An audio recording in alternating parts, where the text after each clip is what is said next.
A temática de hoje é o uso de drogas por adolescentes. E para falar sobre esse tema, nossos convidados são psicólogos, terapeutas existenciais. Beatriz, Guilherme, sejam bem-vindos. Já estamos no ar, tá?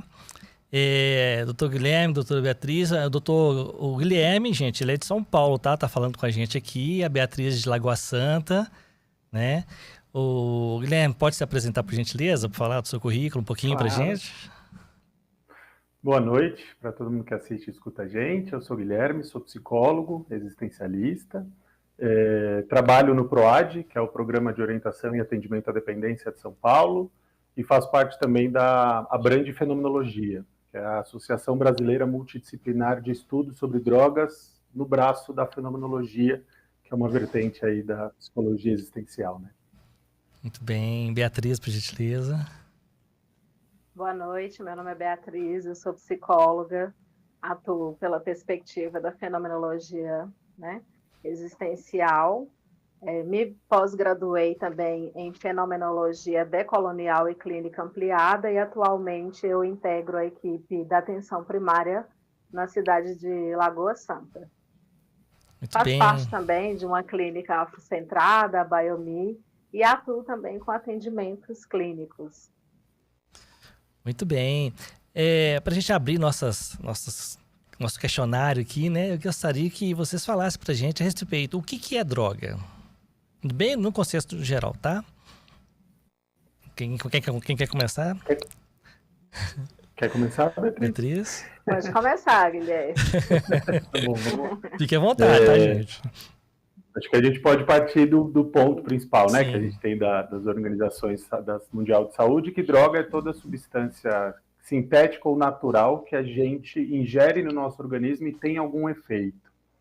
Então, daí a gente está falando de café, açúcar, remédios, maconha, cocaína, crack, álcool, não sei se tiver mais alguma, né? E aí tem muitas, LSD, o antigo loló, que se usa no carnaval e por aí vai, mas também já abro aqui acho que um questionamento da gente pensar o quanto hoje em dia dá para pensar em drogas para além disso também, assim, né? Então, quanto a gente pode pensar em tecnologia, relacionamentos, usos das coisas. Tudo, né? Em excesso, droga, né? Tudo em excesso e tudo numa relação. Uhum. Né? Acho importantíssimo de ouvir a Beatriz, que também, né, trabalha e estuda pela área decolonial, porque a gente precisa repensar essa estrutura que conhecemos. É muito fácil falar que uma coisa é ruim e outras coisas estão por aí também de outras maneiras. Acho que é muito mais amplo. Quem dera se fosse tão simples responder uma pergunta dessa. Verdade. Beatriz? Isso, assim, é uma pergunta muito complexa, né, tendo em vista quando a gente parte desse pensamento fenomenológico, né, Guilherme?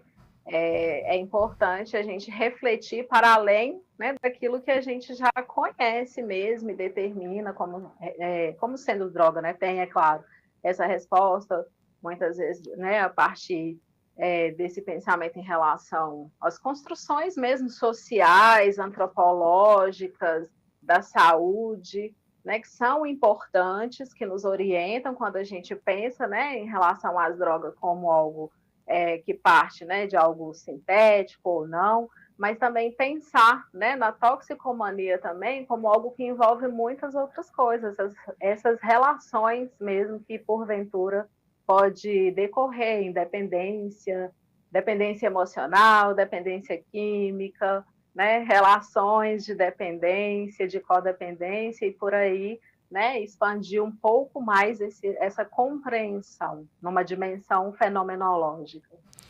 Muito bem, e completando um pouquinho, né, nós temos aí as drogas lícitas e ilícitas, né, mas eu quero falar a respeito das questões na farmácia. Né, quando você entra com remédio, por exemplo, tarja preta, que precisa de uma prescrição médica, ela é uma droga lícita. Mas quando ela sai da farmácia sem ter uma prescrição médica, torna-se ilícita também, né? E outro dia eu estava brincando até com a turminha aqui que às vezes o excesso da Netflix também é uma droga, né? Porque a gente acaba viciando esses doramas da vida aí, que é muito bacana de se ver. E tem vezes que você pega de manhãzinho para assistir e só termina de madrugada. Acaba sendo uma droga também, né? Mas bem, Com certeza, né? então, uma outra pergunta para nós aqui quais são os principais fatores de risco que podem levar os adolescentes a experimentar a droga? Vamos entrar na questão do adolescente em si, né? Doutora Beatriz, quer falar primeiro dessa vez? Então, tendo em vista como aqui a discussão é sobre a adolescência, é importante a gente pensar no que representa a adolescência, esse momento transitório, tal qual a existência se dá a partir dessa transitoriedade, né? Mas a gente pensando aí no marco de desenvolvimento mesmo, não só o desenvolvimento físico, biológico, desenvolvimento também psicológico, é um momento de transição na vida desse adolescente, onde ele vai ser afetado por muitas questões em relação à própria identidade, que vai impactar na autoestima, no modo dele sentir, existir, vivenciar as suas próprias questões ali, por conta desse marco mesmo, desse desenvolvimento, a gente pensando nesse aspecto mais global, né?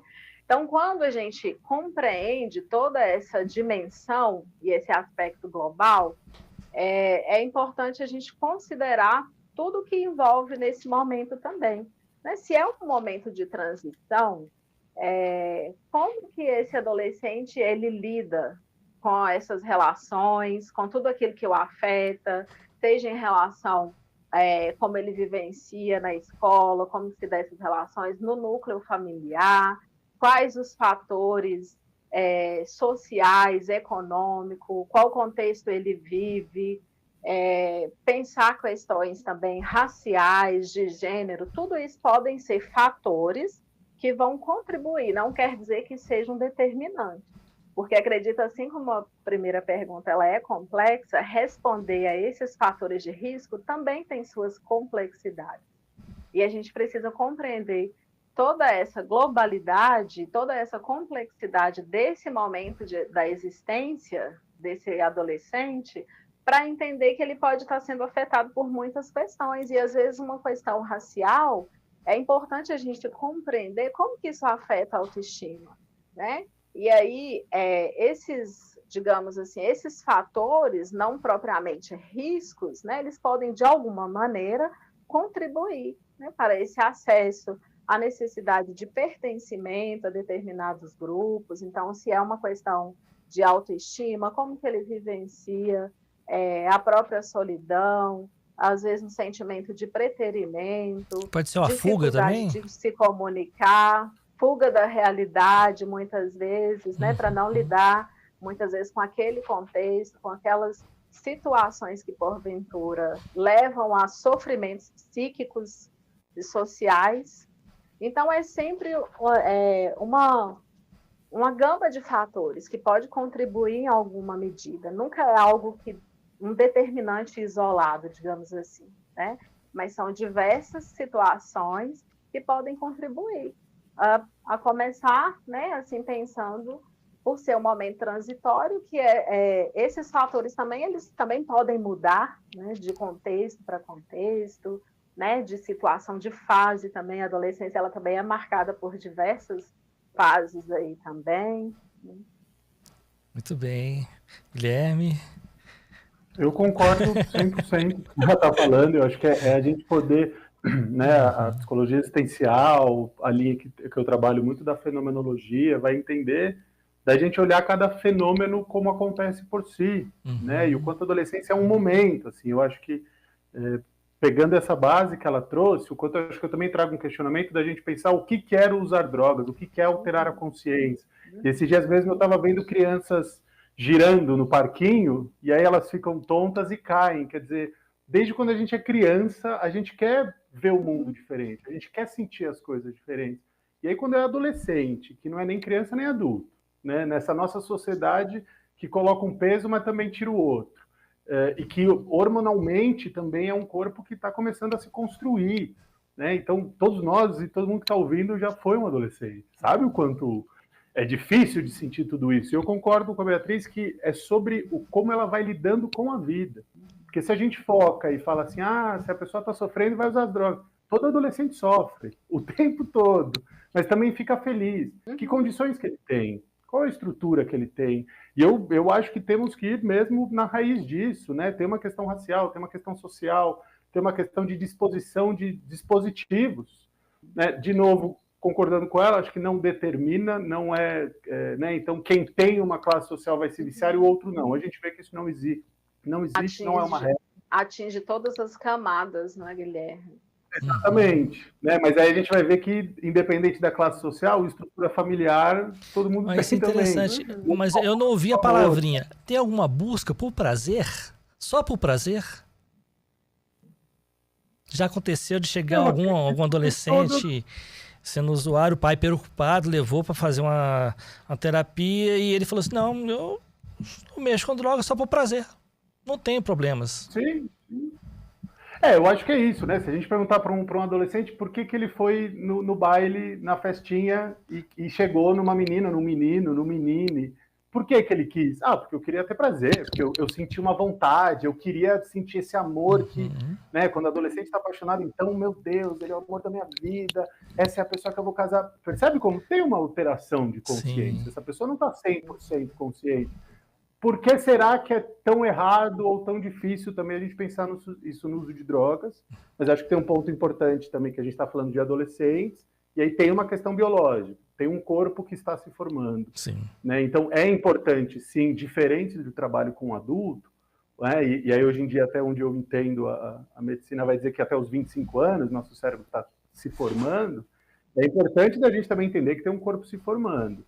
Então, não é um uso, tá tudo bem, vai lá, faz isso mesmo, né? Mas o quanto, uma das perguntas que você já também lançou é assim, não tem como dizer não, né? Não tem como isolar este adolescente, nem de drogas e nem de alteração de consciência, porque aí ele vai ficar sozinho em casa, ele não sai, ele não tem amigos, ele não vai para a escola. Eu achei muito interessante que a Beatriz estava falando a respeito dos colegas, né? Dentro da própria escola, incentivar até mesmo o uso, né? O vizinho, às vezes, o usuário incentiva, né, aquele adolescente a utilizar. Aí vem aquela questão do experimentar, se é muito bom, se é ruim. Tem gente que experimenta e também não gosta. Né? Ele vai experimentar, não é isso que eu quero não, e pronto, acabou. Né? Da mesma forma a bebida. Eu vai beber, não, eu passei mal, não quero mexer mais com esse negócio não.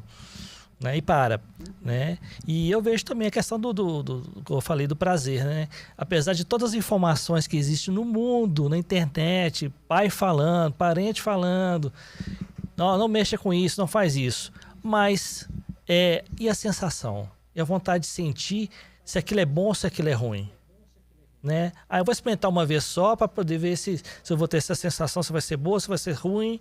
Se for ruim eu paro, se for boa eu continuo, né? Então tem essa situação também que a gente presencia às vezes, né? E escuta às vezes. Mas é interessante. E como identificar esse adolescente quando chega no consultório, né? Às vezes o pai fala e ele não aparenta ter ou ser um usuário de droga. Né? E naquele bate-papo, naquela conversa, é fácil identificar se realmente ele é um usuário, ou usou um tempo e parou, ou se ele é um usuário habitual. Doutor Guilherme. Eu gostaria de ouvir a Beatriz também, mas acho que vou pegando muita linha do que ela está trazendo, né? Acho que se numa terapia com adolescente esse é o assunto principal, eu acho que a terapia vai dar errado.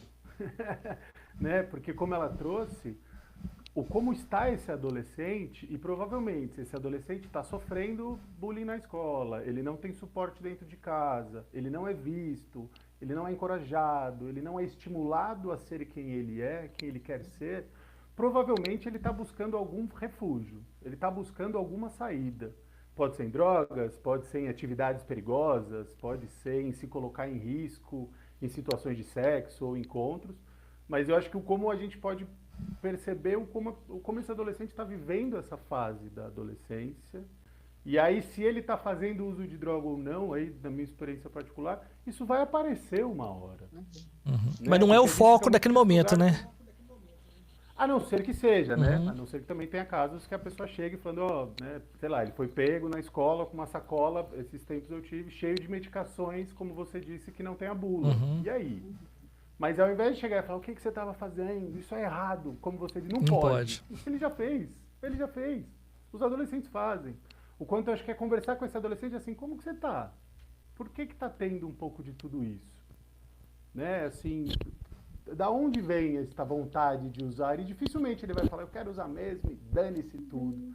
Vai ser tô usando porque está sendo legal e o resto da vida é legal? Tô usando porque está tirando uma dor. Da onde vem essa dor? Que dor é essa? Você falou uma coisa interessante. Estou usando para poder mexer com a minha família, chamar a atenção da minha família. Por exemplo. Pode acontecer também, né? Beatriz, concorda?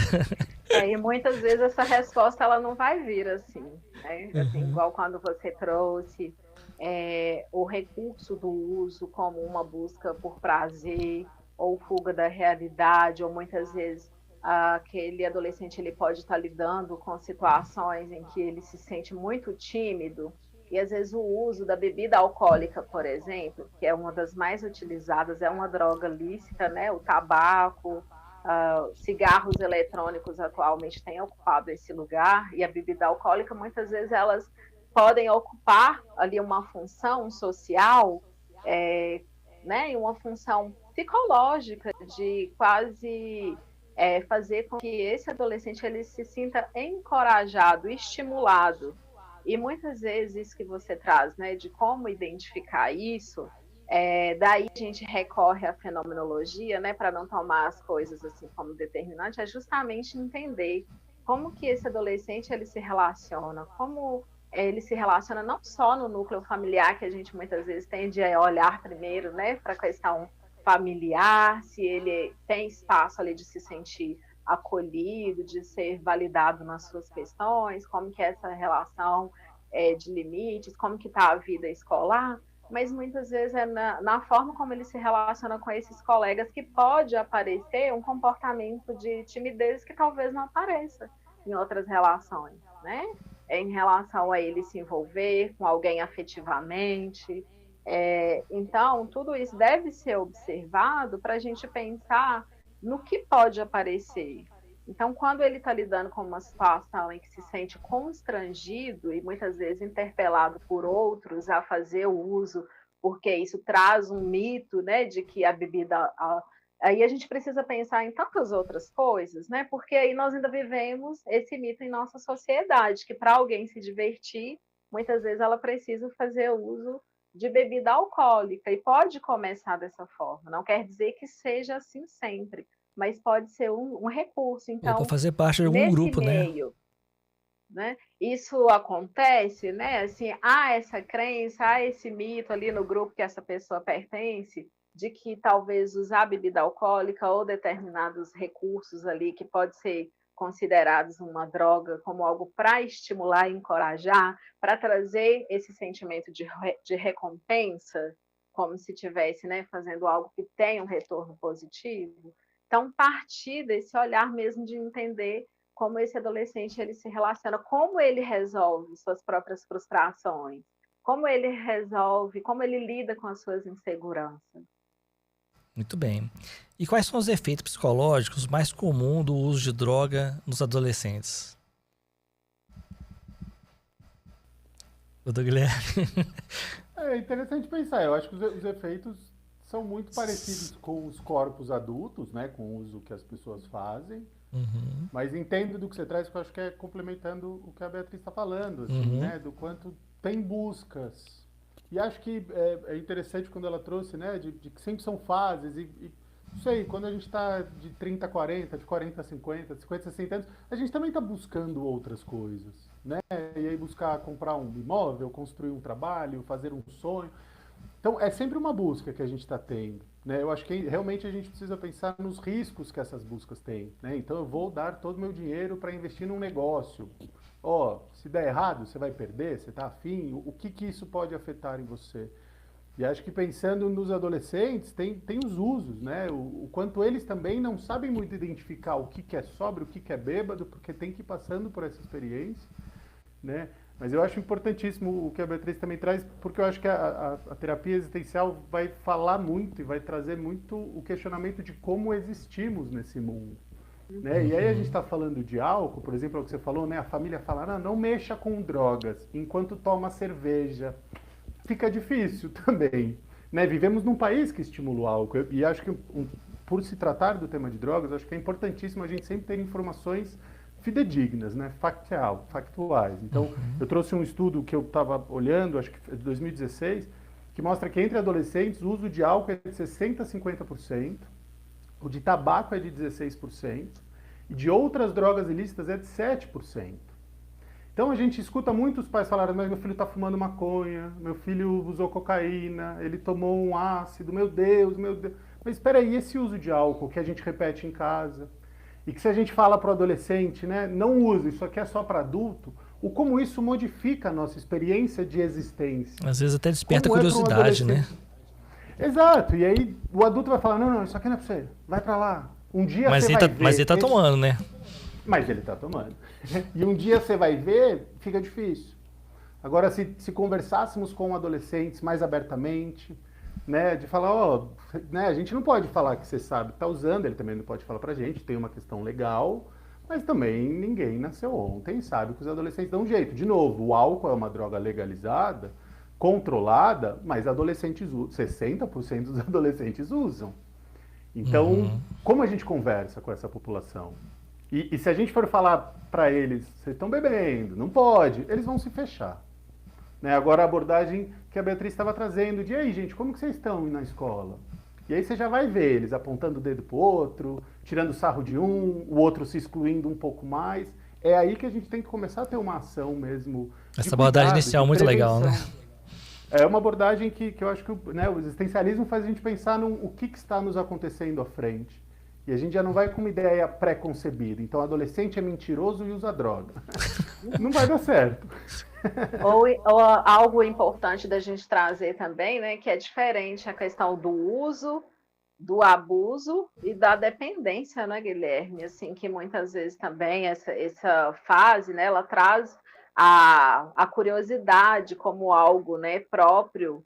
E aí como que a família ou quem está mais próximo ali desse adolescente lida também com essa fase de experimentação, de curiosidade, como que essas conversas são feitas, porque muitas vezes, né, há uma crença assim, de que só informar resolve. Essas informações elas estão aí hoje muito bem acessíveis, né? E não é uma coisa de agora não, né? Isso antes a gente também, né, assim, recorrendo à nossa própria adolescência, a gente também lembra, né, das coisas que a gente tinha acesso e como era lidar com isso. Havia espaço para conversar, seja com educadores, com profissionais da saúde, com a família, né, em grupos assim, havia esse espaço, né, ou era mais aquele assunto que é tratado como um tabu, né, que as pessoas fingem muito bem que não estão sabendo o que está acontecendo, e aí isso vai afastando, né, porque a informação já tem, então dizer que é ruim, que causa mal, e muitas vezes, né, quando a gente lida com adolescentes que eles já escutaram isso, eles têm muito bem ali colocado e posicionado que eles sabem, né, que não é só isso, que muitas vezes determinadas substâncias vai gerar essa sensação, né, algo que estimula ou que acalma. Então, seja o uso de um cigarro, de bebida alcoólica ou de outras substâncias ilícitas, né, muitas vezes elas vão trazer esse caráter ali que eles compreendem dos prejuízos em relação ao uso, abuso ou dependência, mas isso por si só não dá conta, né, de lidar com a questão. O engraçado é que eles têm muito mais medo de uma ação do Estado do que do próprio efeito da droga no corpo, né, na mente. Muito interessante. Por conta desses mitos, né, assim, que é trazido muito esse caráter informativo e punitivo, mas não é pensado uma construção junto desse adolescente para olhar um pouco mais além, né, assim, do porquê que determinadas substâncias têm sido usado como recurso para resolver suas questões existenciais muitas vezes que são próprias, né, do nosso sentir, do modo de viver e se relacionar. Muito bem. Eu quero deixar bem claro aqui que as minhas perguntas eu quero fazer não só como um estudante de psicologia, né, mas aquele que vai assistir depois essa live, vai estar gravado no YouTube, que nós vamos tentar fazer chegar aos pais, aos adolescentes, para que eles também tenham conhecimento. Então, às vezes eu vou variar um pouquinho na pergunta aqui, tá, doutores? A outra que nós vamos entrar aqui agora é como Eu só queria fazer um complemento com o que a Sim, Beatriz claro. estava falando, né? Que eu acho que linka com a pergunta que você trouxe, né? O que os adolescentes sentem quando eles usam? A gente parte do princípio que eles não podem. Então a gente não sabe o que eles estão sentindo, porque é punitivo, né? E é um mito muito grande, porque é isso, você vai usar, primeiro uso, vai acabar com a sua vida, você vai virar... Aí ele Dependente, usa e é gostoso, ele vai continuar usando. Então também tem que ter essa conversa muito clara, muito madura, de sim, você vai conseguir coisas, você vai sentir coisas, né? Então é importante que, uma vez eu já vi um documentário mostrando como meninos, crianças, meninos se beijam, né? De 4 anos, 3 anos. A partir dos 7, 8 anos, os meninos param de demonstrar afetos entre si. Muito por causa do machismo, né? Essa estrutura patriarcal que vai trazer essa coisa do afeto como errado. E aí, de repente, com 15 anos, isso volta a acontecer. Aí você vê foto de meninos se beijando, se abraçando. Por quê? Porque aí com 15 anos começa o uso de álcool. E aí o álcool abre para essa emoção que antes estava reprimida. E não se conversa sobre isso. E é isso que ele está sentindo, e como traduzir isso para ele, como falar, né, conversar, falar, olha, o que a droga está fazendo você sentir, beleza, como que a gente consegue sentir isso sem precisar usar drogas? Como a gente pode se sentir confiante sem precisar usar uma droga? Como a gente pode se sentir legal, descolado, conversar com o outro, sem precisar recorrer a essa droga? E essa é uma grande questão que aí a gente não conversa com o próprio adolescente, porque é um mito, porque é um tabu. Né? Vai muito pela área do sexo, então a gente não fala, mas aí de repente faz, e aí não saber que, né, muitos adolescentes não sabem como usar uma camisinha, como colocar uma camisinha, e é um tabu falar de como colocar a camisinha, porque senão ele vai transar colocando camisinha, a gente ensinando ele ou não. Então por que não fazer uma prevenção? Por que não atuar de uma maneira mais realista também, que eu acho que a terapia existencial traz um pouco para um real concreto. O que eu queria é uma coisa, o que acontece pode ser outra. Sim, mas não pode mascarar também a realidade, porque na verdade, eu fiz porque eu estava sob efeito de álcool. Nem lembro se eu fiz, mas fez. Né? Eu fiz porque eu mexi com droga, não sabia, mas eu fiz. Aconteceu, mas não lembro. Também pode ser uma forma de mascarar também a realidade, né? O querer também, né? Eu tive vontade de fazer isso, mas eu não tinha coragem, mas usei determinada substância que eu posso falar que foi aquilo que aconteceu e que hoje eu não me lembro de nada que aconteceu. Né? Como a busca por significado ou identidade, né, pode influenciar no comportamento do uso de droga em adolescentes? Essa foi uma pergunta do nosso questionário, né? Quem quer responder primeiro? Pode responder, Beatriz, por favor. Então, assim, né, pensando na identidade como algo que nesse momento de transição vai gerando todos esses questionamentos desse adolescente, ele já não se reconhece mais como criança, mas ainda também não atingiu a fase adulta, é um momento em que ele pode se sentir incompreendido também, sem se localizar aí em quais grupos fariam sentidos ou não pertencer, né? Há muitas vezes esse sentimento de vazio, que é o vazio existencial, né? Mas tendo em vista que a adolescência ela também traz muito um pensamento imediatista, porque muitas vezes ainda não, aquele adolescente ele pode não ter recursos suficientes assim de pensar, né, a médio, longo prazo, para pensar questões também mais profundas sobre o sentido da vida, né, e se aprofundar muito nisso, e ainda está nesse período de formação, tentando romper muitas vezes com aqueles modelos de padrões que ele já conhece, né, e tentando se encaixar nos seus próprios, pode ocorrer, né, assim, diante de ter que lidar com essas angústias, né, assim, buscar a partir daí algum uso de alguma substância, não só em relação ao que a gente toma, né, a priori como drogas, mas retomando ao início da nossa conversa, né, quais outras coisas que podem estar ocupando esse lugar, né, funcionando aí nessa leitura. Então, assim, como que é o uso das redes sociais nessa atualidade, nessa adolescência contemporânea? Isso tem impacto também? né, percebe a partir daí, quando esse adolescente não tem esse recurso ali disponível para ele, algum sintoma mesmo de abstinência, de sofrimento, porque muitas vezes está buscando também nessas redes sociais se localizar em relação à própria identidade, está buscando referenciais de significado e de autoestima a partir do que é moldado, né, nesse novo modelo de relacionamentos, porque a gente tem hoje, né, esse novo modo de se relacionar. A gente está fazendo o uso agora desse recurso tecnológico que nos aproxima nesse encontro, né, assim, de troca, mas por outro lado também tem, né, assim, um distanciamento aí que ocorre. Então é importante a gente pensar nessas outras situações em relação a como que se dá, né, no uso tanto das tecnologias, mas de outras situações que pode estar ocupando esse lugar como busca realmente, assim, de se sentir pertencente, de se sentir acolhido e de muitas vezes não ter que lidar com essas frustrações e angústias. Pensar a própria identidade, né? Que é algo que, independente da fase da vida, também vai nos atravessar enquanto angústia, né? Mas é importante pensar também fenomenologicamente que a angústia nem sempre é algo patológico. A angústia, ela nos movimenta, também nos orienta no mundo, assim, enquanto angústia faz parte, às vezes, de mudança. Isso, né? Muito bem. Acho importante, assim, né? O quanto... Acho que sim, o tema é sobre drogas e pais e adolescentes que queiram saber mais, buscar mais. Acho que tem como a gente construir bastante informação nesse espaço.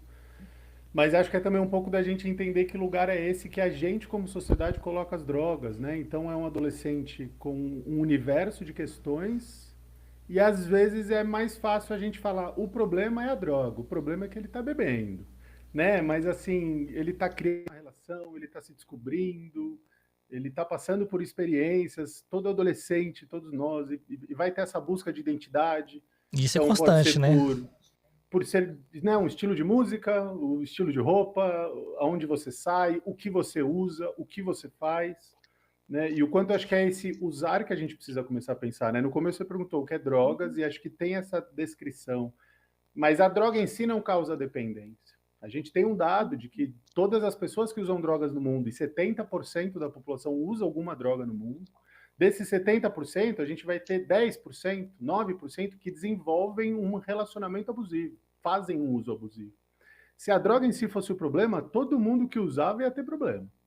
Mas a gente começa a ver que é a relação. Então, como a Beatriz traz, quem fica 24 horas no Instagram é saudável? Quem depende do Instagram, né? Então a gente também vê estudos que se a pessoa vê o like, você gera dopamina. Então a gente não precisa mais de uma substância para gerar dopamina. Se eu tenho 750 likes, eu gero dopamina. Mas quem já teve 700 likes, não tem mais dopamina com 700, precisa de 1.000. E aí depois 3.000. E vai aumentando. E a gente não vai proibir Instagram. A gente não vai proibir o like. A gente precisa educar. A gente precisa orientar sobre todas essas questões. Né? E aí é isso, quantos adolescentes vejo hoje em dia TikTok, essas coisas, aí é o trend da semana, e todos eles fazem a mesma coisa. E devem ter pais que falam, meu Deus, meu filho só faz isso. Mas a gente não vai proibir, a gente não vai quebrar o celular, a gente não vai isolar ele. Mas a gente precisa explicar, esse uso é muito uso. Como pais, como responsáveis, a gente precisa colocar um limite que o adolescente ainda está entendendo.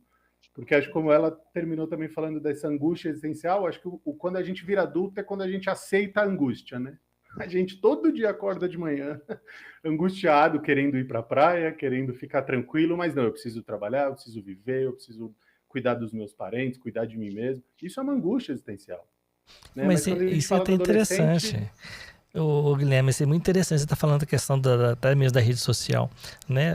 Outro dia eu passei por isso, eu peguei o metrô, todo mundo no celular. Não tinha ninguém conversando com ninguém. Todo mundo no celular. Como que o pai vai orientar o seu filho se ele faz uso da rede social também? Ele não percebe que aquilo é um problema para ele e está sendo um problema para o filho. Não é? É difícil até entrar nessa seara para poder falar, olha, você está faltando o pai educar o filho, orientar o filho. Mas se o pai faz a mesma coisa e não vê aquilo como um problema, inicialmente, né? Inicialmente. Mas nós temos aí, por exemplo, na internet aí, às vezes o pai, ele tira aquele aparelho da criança e a criança surta.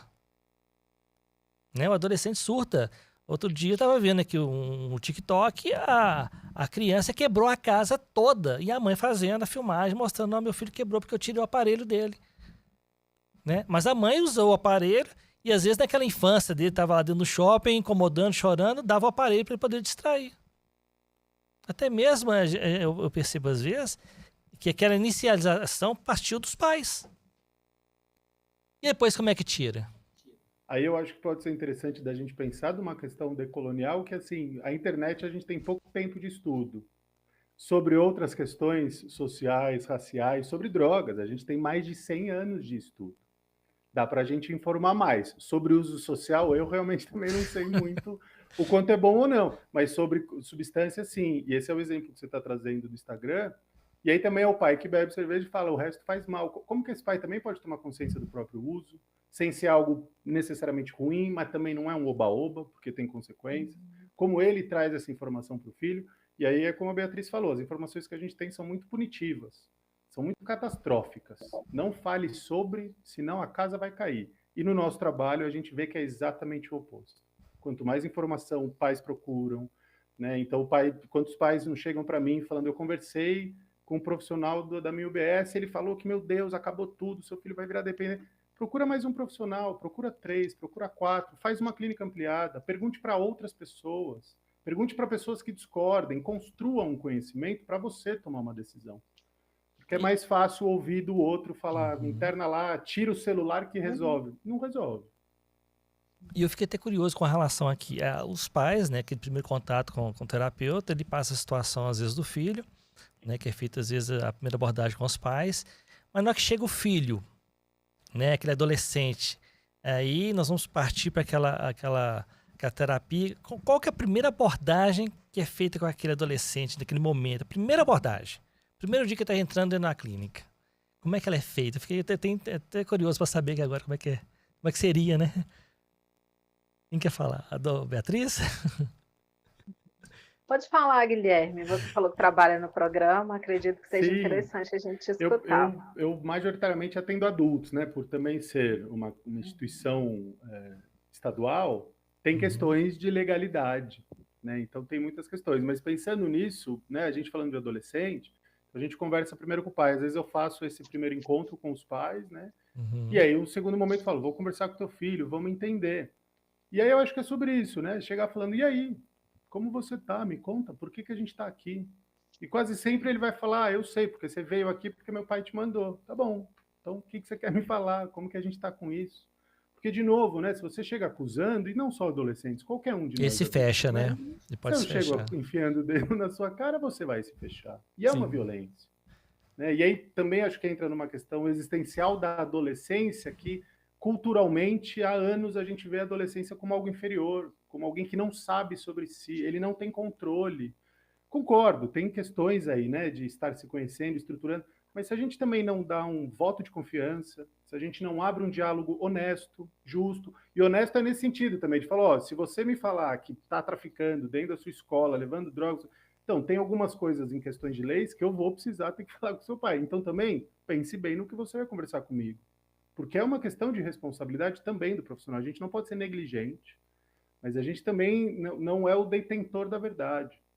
E aí o trabalho é tanto com esse adolescente, quanto com esses pais que estão em sofrimento, que também têm uma estrutura. Assim, nunca vi um adolescente fazendo uso ruim de substâncias e a família tá tudo bem, finança tá tudo bem, né, tá tudo ótimo a vida. E é só as drogas que é um problema. Quase sempre tem uma estrutura por trás disso. Mas você não vai pensar como assim... a gente atende isso? Você não vai pensar, pô, mas se eu falar tudo o psicólogo ele vai contar pro meu pai, pode ser pior em casa, né? Eu posso chegar em casa, tomar um castigo, tomar um couro, né? A chinela havaiana vai voar pro meu lado aqui.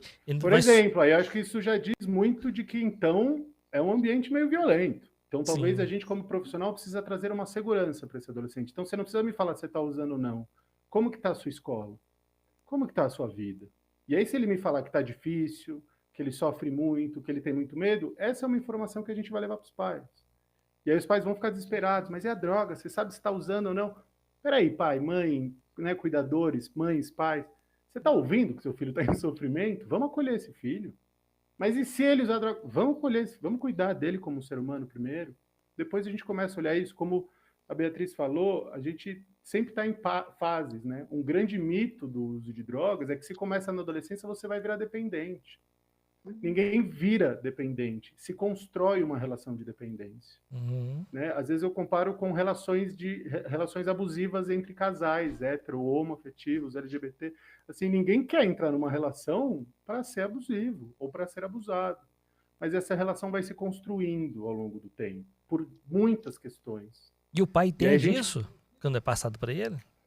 A gente tenta dar um jeito dele entender. Mas porque eu acho que é essa conversa, né? Essa informação de falar, pai, eu entendo que você se preocupa com drogas, tem tudo isso, mas meu filho vai se viciar porque ele está fumando maconha? Pai, não necessariamente. Você está preocupado que ele desenvolva uma relação abusiva? Estou. Vamos cuidar da vida dele? Ah, mas e se ele estiver usando escondido de mim? Ele está usando escondido, a gente não vai saber. Mas quando ele chega em casa, como que você conversa? E aí é esse exemplo que você deu. Se eu chegar em casa, o chinelo canta, eu vou apanhar. Eu acho que isso é muito mais grave do que se ele está fazendo um uso recreacional ou não. O quanto essa violência que ele sofre, ele vai achar que é normal. Aí eu acho que a terapia existencial vai trazer um pouco para a gente entender como é existir sobre violência. Como se constrói um ser adolescente que vive sob violência constante? Que adolescente é esse? E aí quais recursos ele tem para lidar com essa violência? Poucos. E aí de repente entra uma substância que ajuda ele a não ter medo, que ajuda às vezes a bater de frente com esse pai. O problema está no uso de droga, o problema está na relação que foi construída. E aí tem uma balança, né? Por um lado, a família que pesa, bate, agride, é violenta, e aí tem a droga que dá prazer. É qual lado que vai correr? Né? Concorda, Beatriz?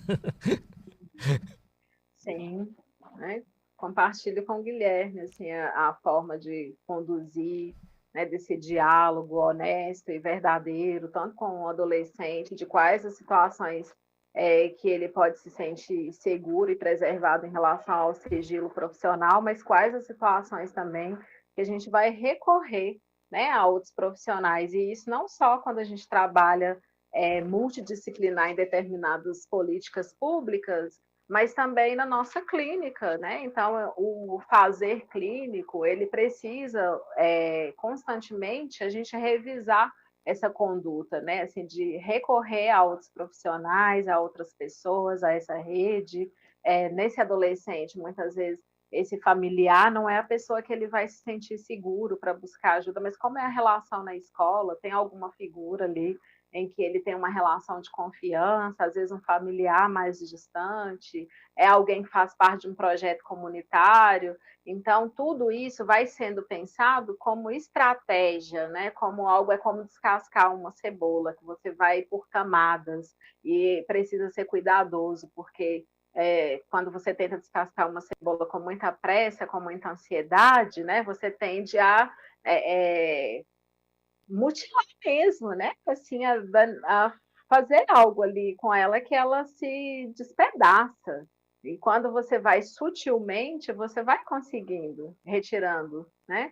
Assim, sem reproduzir, digamos assim, uma violência com alguém que já está sendo violentado e que muitas vezes o recurso ao uso de determinada substância tem sido somente para lidar com essas questões. Então, não quer dizer que a família não vai ser acionada quando a gente pensa nessas possibilidades, né? Mas é ampliar, né?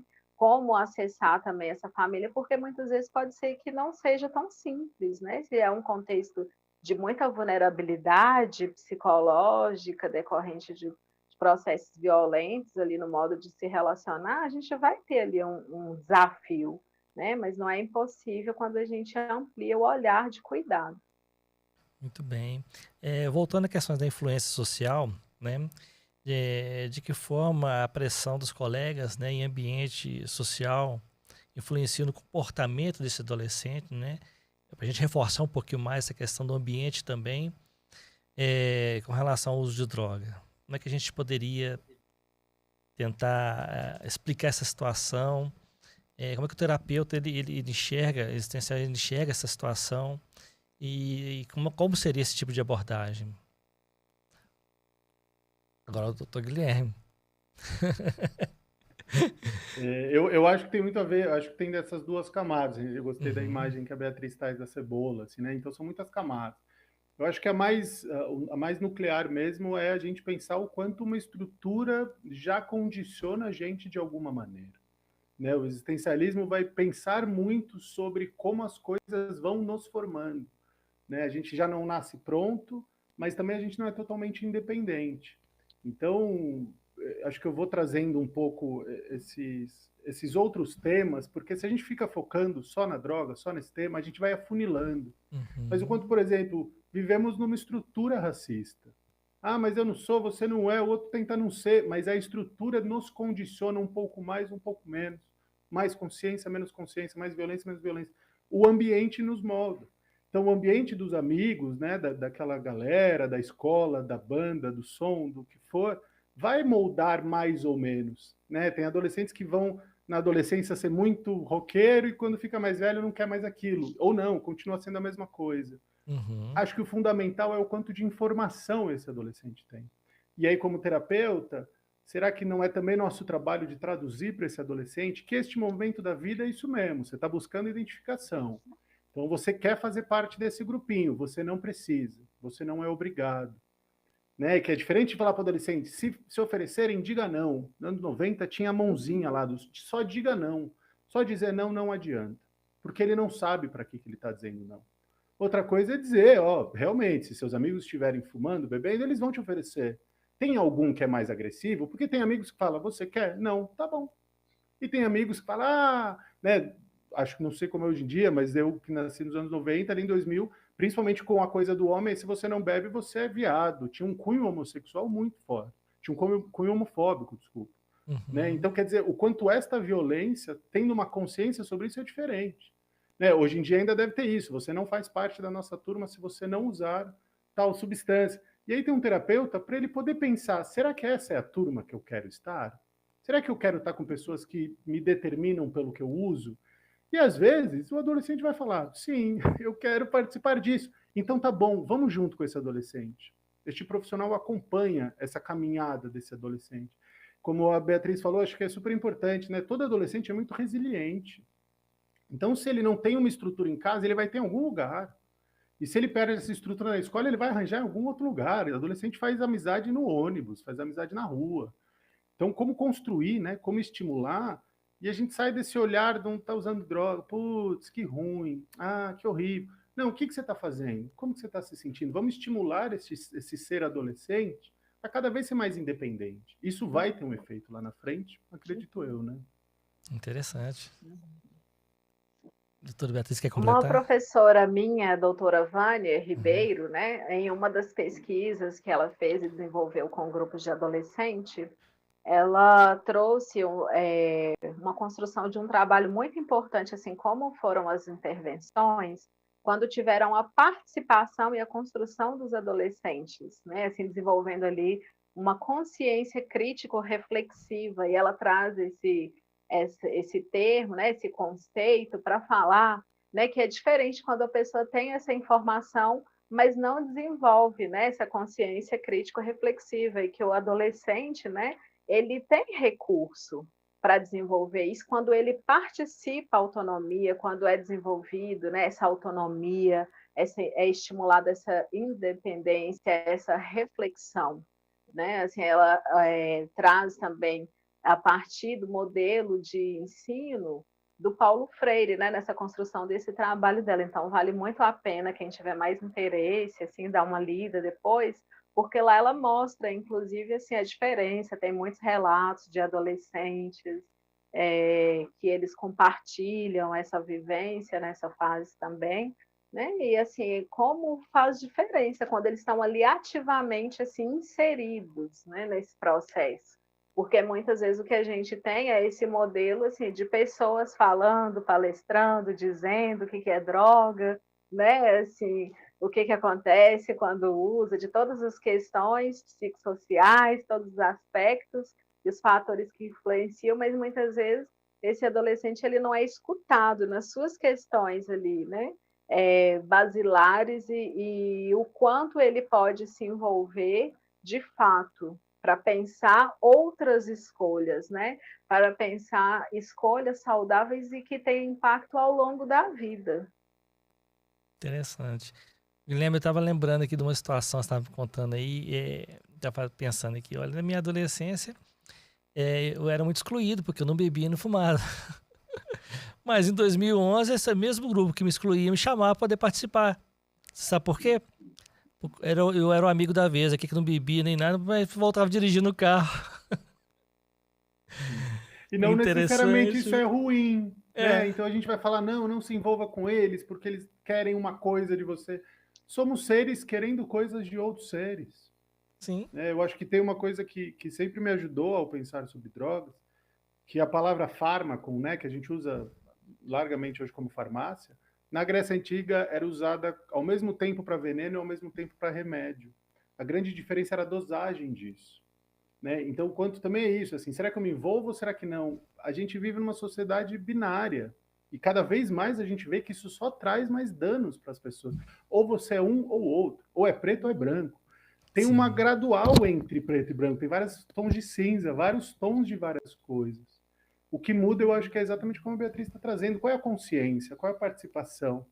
Né? E a Beatriz falando, eu fico pensando nas aulas também que a gente tinha de professores, o diretor do lado do profissional falando sobre drogas, e a profissional perguntando, alguém aqui usa droga? Quem que ia levantar a mão para depois ser chamado para o diretor, para depois tomar bronca da mãe? Né? Mas é hoje, se difícil, porque a perguntar, gente... eu acho que quase 90% vai levantar. Alguns vão ficar É meio uma, é uma, retraídos. eu acho que é um grande achismo nosso, porque é isso, vai ter adolescente que vai falar, eu sei o que é, já vi usando e não tô nem aí. E Já vai ter experimentei adolescente e que não nem vai gostei saber o que também, é, pronto. né? Tem uma Verdade. multiplicidade. Acho que a terapia existencial, a fenomenologia vai validar essa multiplicidade, né? Vai validar essa individualidade de cada um. E acho que no campo das drogas, diferente de outras áreas também que não posso dizer tanto, todo trabalho é individual, todo manejo é individual, né? Então, assim, como que você faz com o pai? Como que você faz com o filho? Depende, que pais são eles? Né, de onde eles vêm, o que eles estão reclamando, qual é a estrutura, quem é esse outro adolescente, de onde ele vem, o que está acontecendo, o que eu posso fazer, o que ele quer que eu faça.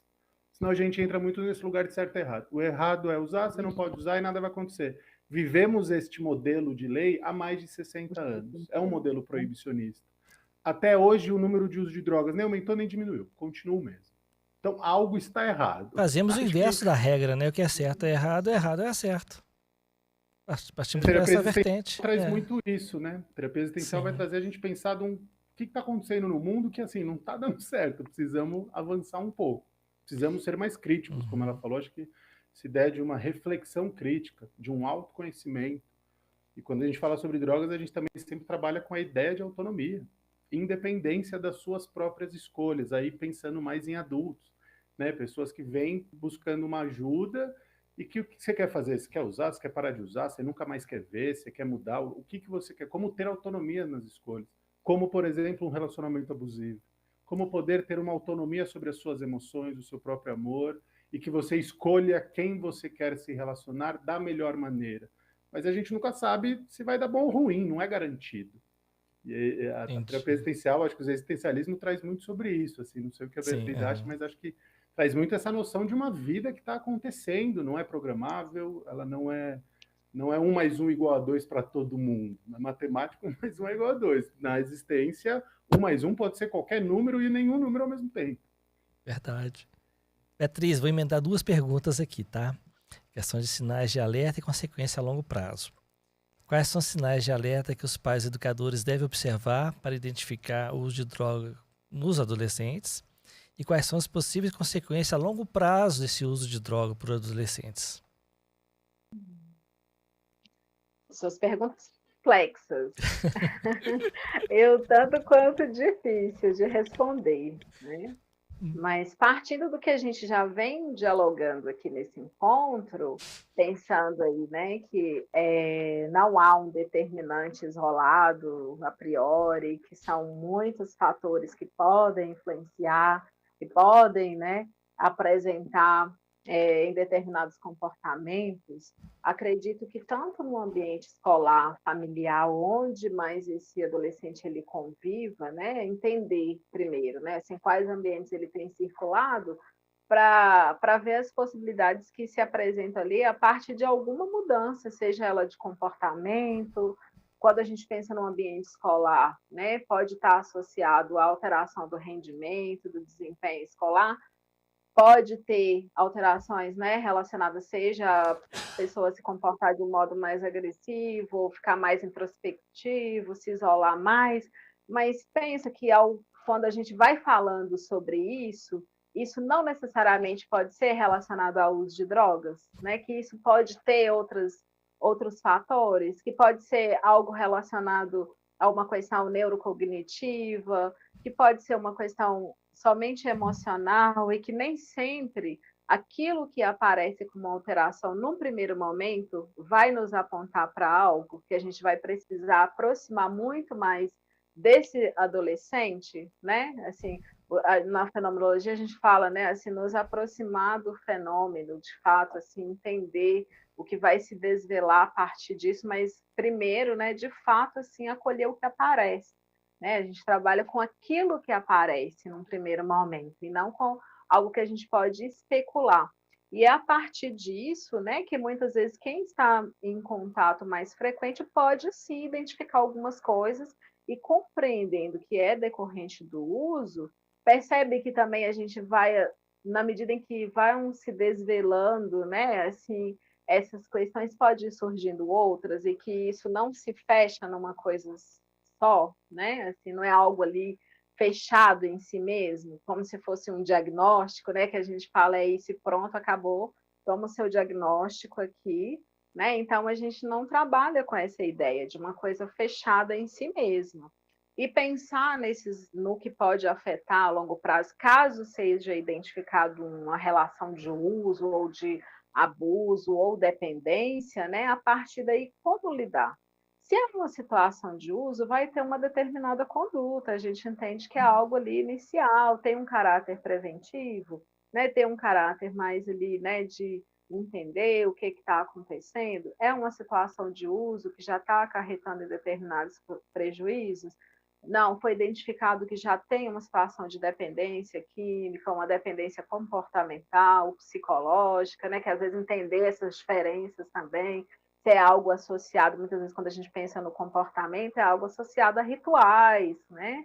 É algo associado a repetições. Quando a gente pensa na questão psicológica, quais outros fatores estão ali encobertos, não é mesmo? Então, se é químico, então o que está acontecendo no organismo e tudo mais. Então, todas essas possibilidades que podem aparecer quando a gente pensa e traz para a temática das drogas, elas podem contribuir até para entender assim, as outras relações de dependência que essa pessoa pode estar vivenciando, seja no início ou não, né? Seja algo que pode trazer consequências a médio e longo prazo, e talvez a nossa conduta a partir da terapia existencial é justamente, né, assim, tecer essas relações de sentido, né, de não trazer somente para a discussão da droga, mas quando o Guilherme traz, né, assim, a questão da relação abusiva, de que modo a gente pode conversar com esse colega e trazer para ele, assim, dentro do que ele dá conta também se propõe,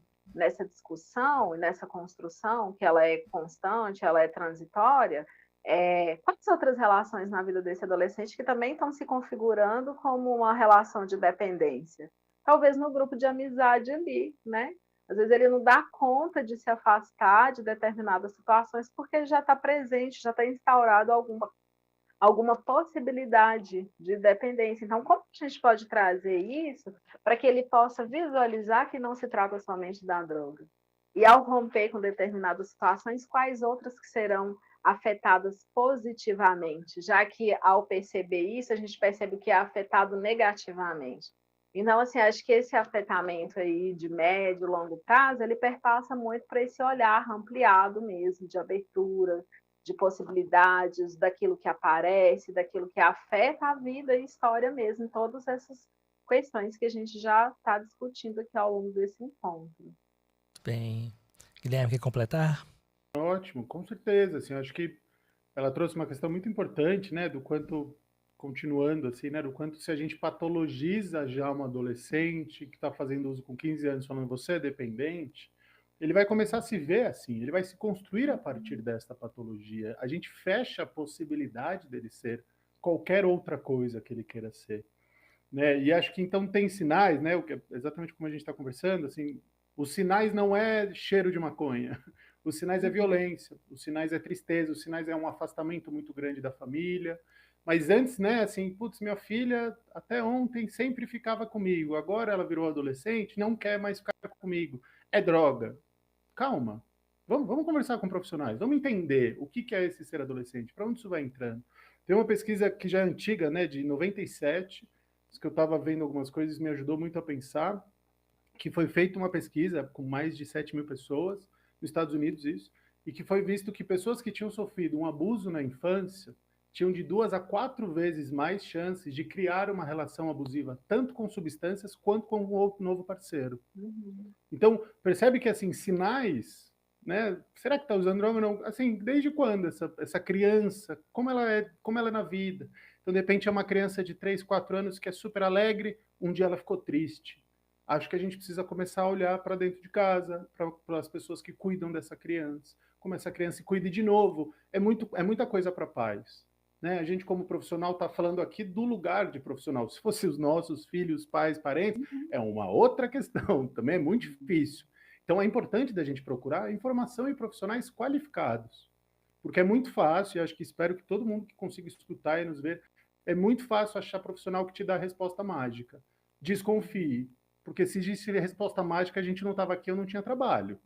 Se fosse assim, um estalar de dedos, parou de usar. Acho que não tinha trabalho. Agora, uma outra coisa que você pergunta, que é importante também, adolescentes nos ouvindo, sim, a gente tem danos, né? Então, assim, a criança, o adolescente está se construindo no mundo. Tem um organismo em construção, tem hábitos que ele está construindo. Então, ele vai explorar e desenvolver muitas coisas. O uso de substâncias, tem pesquisas sim, né? E aí a gente não pode ser negacionista, tem pesquisas científicas que mostram realmente um uso cada vez mais cedo pode dificultar em construir relacionamentos novos, em autoconfiança, isso dificulta.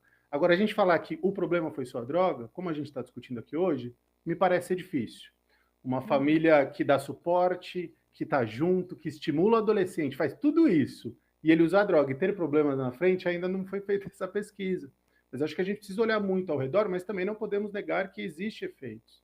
E aí acho que eu queria trazer um ponto também que é importante da gente pensar nisso, que o tempo todo a gente está vivendo, né, pela fenomenologia principalmente, existencial, a gente vai pensar que a gente é um ser para a morte. Né? No momento que a gente nasce, a gente está indo para a morte, todos os dias. É um conceito filosófico, né? Mas todo mundo se parar para pensar vai fazer sentido e dá até uma angústia. Mas o quanto... Se a gente está sempre indo para a morte, a gente sempre está reduzindo danos. Essa palavra na saúde mental ela é bem criticada, porque então reduzir dano é tirar uma droga por outra. Eu trago um exemplo muito concreto. A gente anda em automóveis, em máquinas de carro a 100 km por hora. Se esse carro bater, você explode. Você não fica mal, você morre. O que a gente faz? A gente usa cinto de segurança. Cinto de segurança é uma redução de danos. Ainda existe acidentes? Ainda existem. Pessoas morrem? Pessoas morrem. Mas se a gente for ver numa estatística, talvez 70%, 80%, 90% dos acidentes não têm morte por causa do cinto de segurança. Como a gente reduz os danos na vida dessa pessoa? Como a gente reduz essa violência que a pessoa sofre? Então, uma criança que sofreu um abuso na infância, como que durante a adolescência a gente pode estimulá-la a ser um ser mais confiante, mais extrovertido, mas infelizmente uma marca foi feita nela. Infelizmente ela tem um trauma ali. E se esse trauma não é cuidado, ele pode desenvolver muitos hábitos não saudáveis. Um Sim. deles é o uso de drogas. O outro pode ser violência, o outro pode ser automutilação, o outro, né? Temos muitas maneiras de, infelizmente, lidar com os nossos traumas. Então, é muito complexo. Né? Mas acho que é importante que a gente vai dando um panorama mesmo. Só dar um feedback aqui no chat, está aqui Guilherme, profissional excelente, da Camila Colombini. Que incrível, a Beatriz também trabalha na mesma área. Né? O Pedro aqui está falando, muito legal. Deise Santos está falando que é um ótimo tema para discussão. Top, muito legal. O pessoal tá... Esse é o horário de estudo da turma, né? Então, assim, possivelmente eles vão ver a gravação que vai ficar no YouTube posteriormente. Então, eu tenho duas perguntas mais interessantes, que é a recuperação, né? O tratamento de recuperação e o papel da família. Quais são os métodos mais eficazes para o tratamento do adolescente, né, que já está em uso da droga, e qual o papel da família na prevenção e no tratamento de uso de droga pelos adolescentes? Quem quer responder primeiro? Ó, o Guilherme, Vamos começar, Guilherme. Sentindo que vai jogando. Vamos revezando. Eu acho que tem uma questão, até quando a gente estava respondendo o teu questionário, né? Às vezes parece que a gente está batendo de frente com ele, assim, porque eu pessoalmente não faria essa afirmação, né? De como a gente trata um adolescente dependente. É muita verdade aí que eu não colocaria minha mão no fogo. Eu não sei se é tratamento que esse adolescente precisa. Eu não sei se é uma reinserção social, um estímulo de vida, uma compreensão dessa sociedade, abertura de possibilidades. Né? Então, não tem uma fórmula mágica para isso, né? Não tem. Exato, não tem. Né? Tem sistema envolvido nisso, tem núcleo familiar, tem questões financeiras, éticas, raciais, sociais, tudo isso envolve este cuidado com o adolescente. Ao meu ver, o tratamento acontece com pessoas adultas que já desenvolveram um uso dependente de uma substância. Como a Beatriz trouxe, vai ter um comportamental, vai ter o psicológico, vai ter o sociológico, vai ter o biológico. Então, sim, tem que ter ali uma interação medicamentosa para a gente regular um organismo que usou muito a substância durante X tempo. Mas a gente tem que perceber que isso acontece num corpo já formado. Né? Em alguém que está aí há anos usando drogas. Né? Falo muito com meus pacientes. Primeiro que ninguém começa a usar droga para virar dependente. Ninguém começa um relacionamento para sofrer. Mas essas coisas acontecem. E segundo que ninguém cria uma dependência em uma semana. Né? Até se a gente for pensar, o bebê ali, ele não nasce já na mãe. Tudo bem que com a mãe é uma relação ancestral de um outro lugar, né? Mas na família, da sociedade, ele não cria essa relação direta com a sociedade. Ele vai criando uma relação com a professora da escola, aí um dia ele vira o amiguinho de não sei quem. A gente constrói, o adolescente está num lugar de construção. É muito perigoso patologizar esse adolescente. No país que a gente está vivendo hoje, é muito perigoso porque está tendo muita clínica de comunidade terapêutica de internação compulsória. Então, quer dizer, esse adolescente é rebelde, ele está usando droga, vai lá resolver, depois eu vejo. Isso vai consolidar uma pessoa que vai criar uma relação negativa. E aí, por exemplo, junta com a pergunta que você está trazendo, como que a família ajuda? A família é essencial. E família aqui é de sangue, é de escolha, é do bairro, o terapeuta dele pode ser um participante dessa família. É essencial porque, de novo, acho que às vezes fica mais próximo de pessoas que não são da área, a gente pensar numa relação abusiva, né? Tem a pessoa e tem o companheiro, o companheiro. Essa pessoa começa a minar as relações da pessoa, então aquela sua amiga não é legal, não confia mais na sua mãe, não fica com outro, eu sou tudo para você, confie tudo em mim. Percebe como isso anula a pessoa, afunila as experiências, isso acho que é uma expressão fenomenológica. Né? Quando a nossa experiência está afunilada, você só acha que a resolução é isso. Como que a gente expande com isso? Com família, com amigos, com adultos, por exemplo, a gente trabalha muito no CAPS, nos SECOS, centros sociais de referência, né? E cada lugar vai ter um centro social afro-brasileiro, no outro é um centro social do samba. Vamos estimular essa pessoa a estar nesses lugares. Mas percebe que isso é um tratamento com adulto. O adolescente, ele gosta de alguma coisa já, a gente não precisa produzir. O adolescente tem uma coisa pulsando nele. E é difícil de um adolescente estar no uso de droga dependente quando a gente pensa igual de um adulto.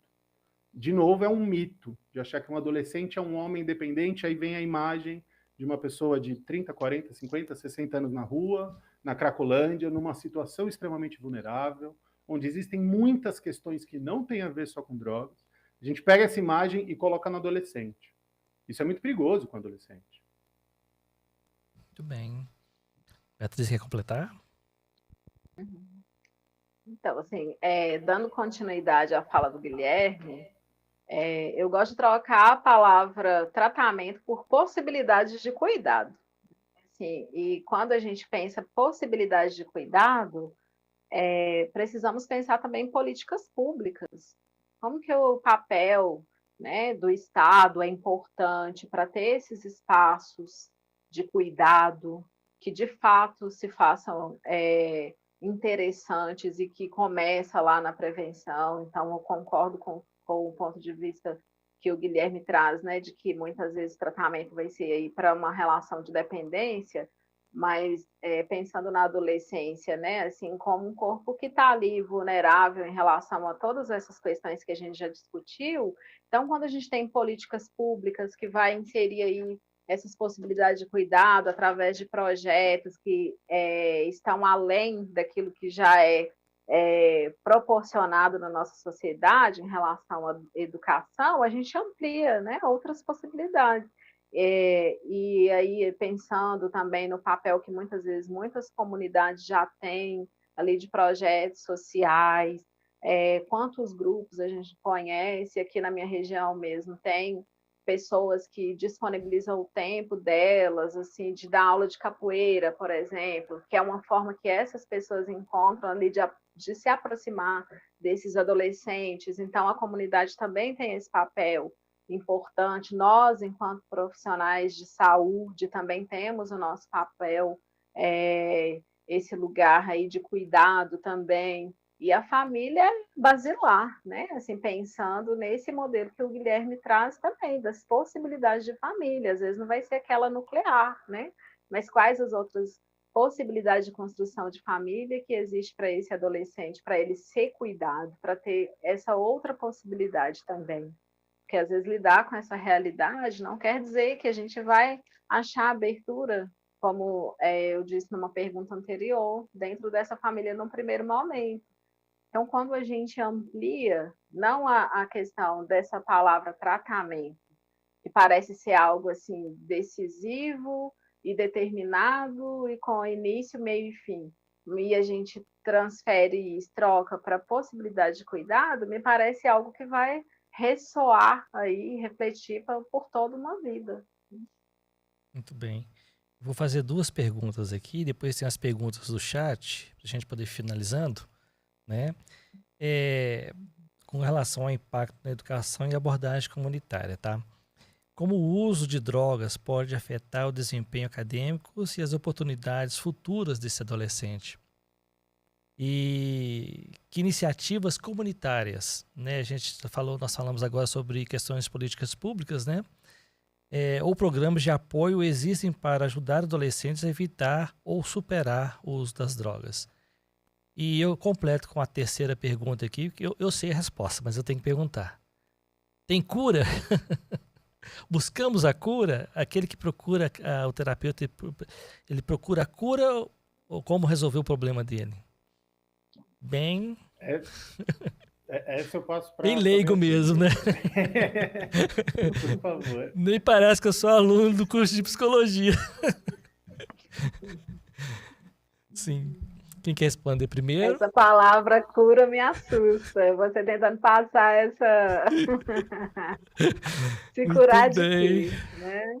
Uhum. Se curar de quê, exatamente, né? Assim, o que a gente entende por cura? É uma doença, é algo assim né? Que me assusta, As né? pessoas... Na comunidade a gente vê muito essa questão, né? A pessoa tá doente, mas de quê? Né? Qual que é Porque é muito interessante a gente falar sobre a questão da fenomenologia, né? Porque ela busca saber, interpretar essa questão da doença que a pessoa quer falar. Né? Eu acho muito interessante isso. Quem quer responder primeiro vai ser a Beatriz? Então, Olha né? o Guilherme, lá o Guilherme acordando. Descontraindo, né? Mas indo para esse final aí da cura, né? Dessa procura, a gente de fato, né? Entende que nós vivemos hoje um modelo de sociedade que visa muito essa ideia de cura, né? De se curar de algum modo. Em todos os sentidos. Então, muitas vezes, inclusive, esse uso é uma procura de alguma coisa, de se curar de algo, de uma dor existencial. E quando vem, muitas vezes, o pedido de ajuda, independente de onde esse pedido de ajuda vem, se é da família, se é da escola, né? Muitas vezes vem também com essa ideia ali formada de curar algo, né? Tem algo ali que foi identificado que está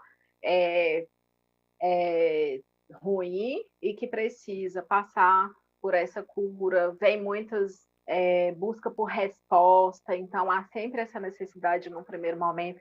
Assim, é o que eu percebo na minha prática, né? Assim, que geralmente o primeiro contato vem sempre uma busca de respostas, uma busca de sentido, do porquê isso está acontecendo, e comigo, ou com a minha filha, filho ou filha, né? Ou por que isso está acontecendo na minha família, ou por que isso aconteceu nessa escola. Então, são sempre muitas perguntas e que me parece apontar para essa necessidade de cura, né, e de dessa explicação.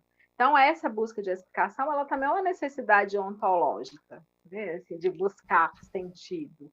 E aí, né, acolhendo essa angústia inicial, dessa busca por sentido e de respostas, a gente pode partir para entender que muitas vezes não se trata de curar algo, mas entender o que está acontecendo na vida desse adolescente, retomando o que a gente já conversou, mas para não ficar muito repetitivo, né, que assim, o que tem acontecido, como ele se relaciona com esse uso, com as outras situações que fazem parte da vida dele, e construindo essas possibilidades de fato de cuidado. Então, assim, acredito, essa é uma prática que geralmente me orienta, né? Assim, de realmente buscar os recursos, de entender de onde esse jovem faz parte, né? Na comunidade dele há espaços, né, em que ele se sinta seguro e confortável. O que a gente pode acionar? Há uma rede possível? Então, quando você traz a questão da comunidade, Orleans, então é muito isso, né? Essa busca. Então, você vai pensar estratégias e possibilidades de cuidado a partir, né, assim, desse encontro e daquilo que vai aparecendo. Tudo bem, lembrando que a psicologia, ela cuida, né? Se resolve o problema, mas cuida. Palavra-chave, né? É, Guilherme? Sem dúvida, sem dúvida. Acho que é isso. Assim, a gente pode partir de um lugar prático, porque também, né, do mesmo modo que a gente está falando aí de um uso de tecnologia viciante, estamos no YouTube, deve ter gente assistindo vídeo atrás de vídeo e está tudo bem. Eu acho que existem muitos modos de busca. Acho que para quem também procura esse vídeo como algo concreto, informativo, pelo sistema público, a gente vai ter o Centro de Referência de Assistência Social para toda a população. E por que eu acho que esse é um dos caminhos? Porque é esse lugar que, então, as pessoas vão poder, os profissionais vão poder ajudar essa família a entender todas as questões que ela precisa ser cuidada. Então, também tem um uso do adolescente? Tá bom, a gente vai pensar em encaminhamentos. E como que está a mãe? Como que está o pai? Como que está essa estrutura? Como que está o financeiro? Como está a alimentação? Como está o acesso ao direito básico de transporte, de cultura? E só por aí eu acho que é todo o problema. Eu pensaria que 80%, 90% do problema está aí. Porque esse jovem mexendo em tudo isso da vida vai mexer no uso de droga.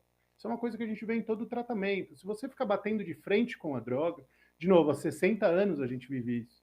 Há 60 anos o proibicionismo está falando, vamos acabar com as drogas. Não está acabando. Elas estão aí ainda. A gente precisa olhar para todas as outras questões sociais dessas pessoas. E aí concordo plenamente com a Beatriz. Assim, cura do quê? Né? Hoje mesmo estava ouvindo um pouco sobre o câncer. Pô, curei meu câncer, uma paciente falando. Só que ela também depois falou, mas a qualquer momento pode voltar. Aí eu fiquei pensando, pô, antes eu achava que o câncer era o curado 100%. Nada é curado 100%. Tudo um dia pode voltar por N fatores que a gente pode ter aí. Não é controlável. Acho que também é um olhar muito ocidental. Ele é muito colonialista de cura, né? Então, assim, eu vou lá, te domino, eu acabo com tudo isso e nunca mais vai existir. De novo, estamos aí há anos vendo que isso não funciona. Então, acho que entra muito mais num cuidado, há perspectivas de vida para esse adolescente que você traz. Ele está começando a ter problemas. Existe um futuro possível? Existe muito.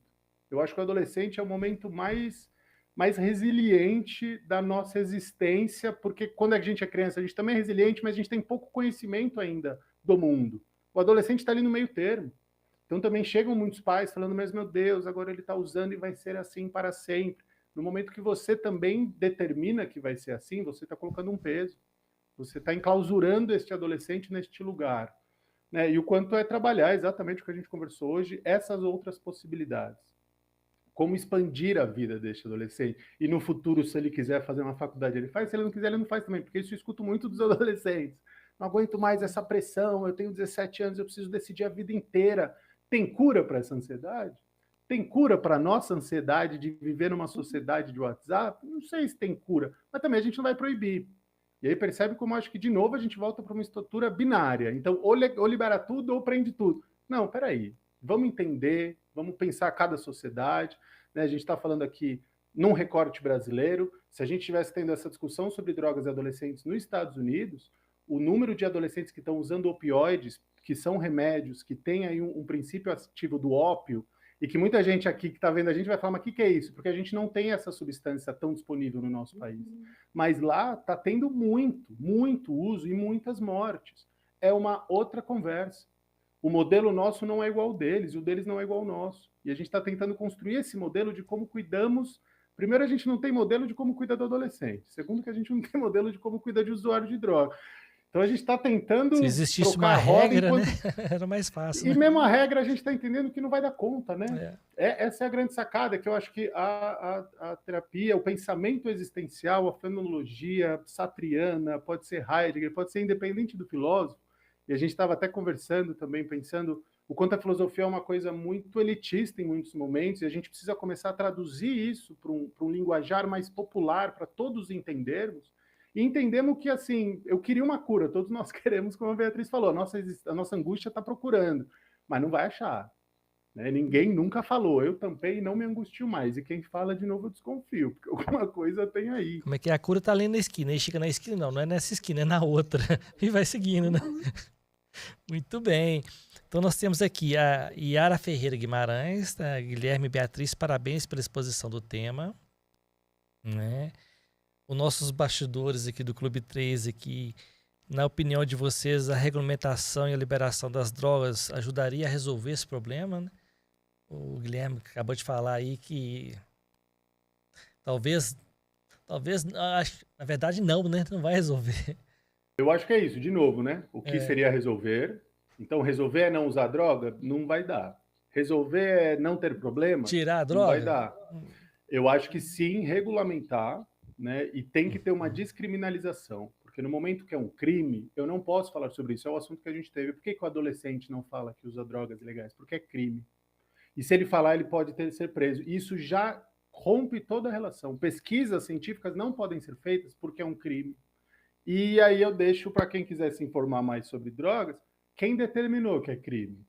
Não foi, já dou spoiler da série, né? De que não foi uma reunião dos maiores cientistas, filósofos, pesquisadores, humanistas. Não foi essa reunião, foram políticos que decidiram há 60 anos atrás. Então, isso a gente precisa rever. Então, a pergunta deles eu entendo que tem uma pegada também um tanto... De trazer um tema à flor da pele, tem muitas questões, muitos pontos de vista, mas para além da minha opinião pessoal, eu acho que exatamente é isso. O caminho que a gente vive é do proibicionismo. Né? Este caminho não deu certo e não está dando. Qual é o melhor caminho? Eu também não sei, mas com certeza precisamos mudar este caminho. Porque a legalização de umas e a criminalização de outras também não está funcionando, como a gente vê em dados, que as piores, né, os maiores riscos que a gente vê com o uso de substâncias, os usos que os jovens mais fazem é sobre o álcool e é uma droga legalizada. Então a conta não fecha. O que é mais ruim vende na minha esquina. O que está sendo demonizado vende debaixo dos panos.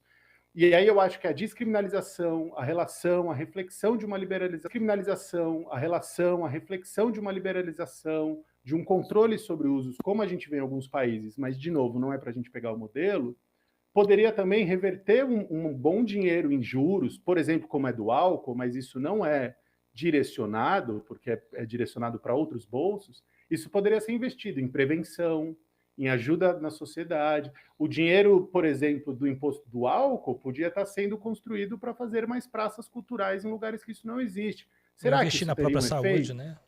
Será que isso teria um efeito? Também não sei, mas a gente nunca tentou.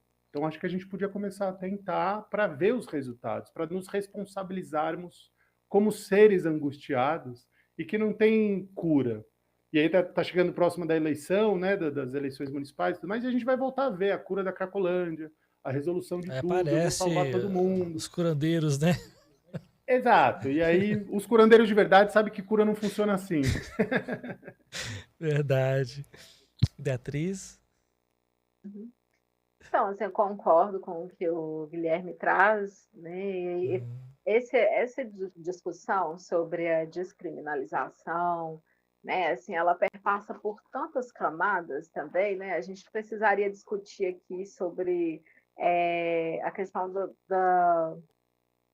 de um pensamento, uma ideia higienista, a gente precisaria discutir sobre racismo, porque quais são os corpos que são marginalizados e criminalizados em relação quando a gente entra nessa discussão sobre drogas, né? Então tem uma questão racial aí também muito presente quando o Guilherme traz, né, assim, sobre esse acesso, o que a sociedade entende que é ruim, o que não é, o que é permitido, a quem interessa, né, assim, que adolescentes e jovens e que a população tem acesso ao álcool, né, ao tabaco, mas não tem acesso a determinadas outras possibilidades assim, da gente pesquisar, da gente entender como isso afeta. Então, entende como isso renderia muito mais discussões e que eu acredito que a gente poderia ter, inclusive, um encontro só para falar, né? Assim, sobre essa política higienista, muitas vezes, né, que extermina, de fato, determinados corpos decorrente de uma marginalização e decorrente de situações, sim, de racismo, né? E é importante a gente pensar, né? Assim, descolonizar realmente, assim, certas práticas e condutas que vêm aí de uma construção antropológica, né? Assim, de criminalização e marginalização, mas que a gente vê que há interesses políticos nessas discussões proibicionistas, que há um certo moralismo também, e que isso, né, assim, não nos aproxima do cuidado, né, dessa construção dessa consciência crítica, reflexiva, para que esse adolescente ele possa de fato entender as consequências entre uma escolha e outra. Muito bem. A Yara Ferreira Guimarães, ela completa aqui, ó. Guilherme, me identifiquei com o seu comentário sobre os pais. Muito difícil para os pais lidarem com as experiências dos filhos adolescentes. Talvez eles ainda não saibam lidar com as próprias questões. Né? Completando aqui. E pegando um pouco né, essa onda enorme que a Beatriz levantou, que eu super também estou de acordo, assim, o quanto a gente olha muito como guerra às drogas, o inimigo é a droga. Na verdade, por dados e vivências, e tudo que a gente vê é guerra aos pobres, aos corpos pretos, aos corpos marginalizados. As mulheres. Então a gente vai tendo exemplo, as mulheres principalmente, né, a vulnerabilidade do outro. Então tem uma estrutura que é isso. Acho que hoje a gente foi para o adolescente e uso de drogas. Acho que trouxemos hoje nós usamos duas palavrinhas, né? A droga e o adolescente. Mas eu acho que realmente o tema mesmo é discutir sobre drogas, pensar no mundo que usa drogas. O tema tem que necessariamente, obrigatoriamente, passar por essa questão racial e colonial, e higienista.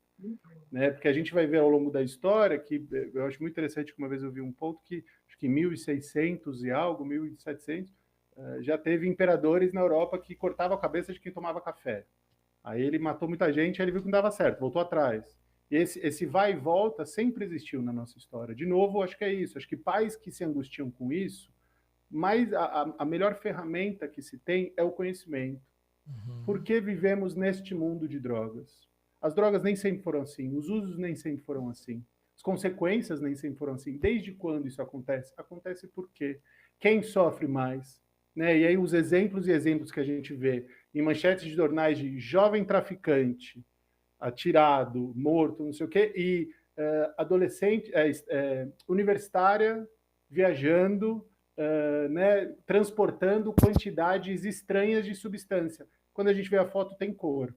Então, o traficante tem cor, o usuário de drogas tem uma outra cor. É sobre isso. E eu acho que isso também tem a ver com a dependência.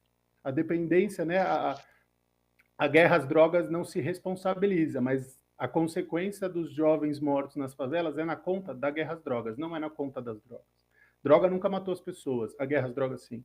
Né? A repressão policial mata os usuários, a droga não necessariamente mata só o usuário.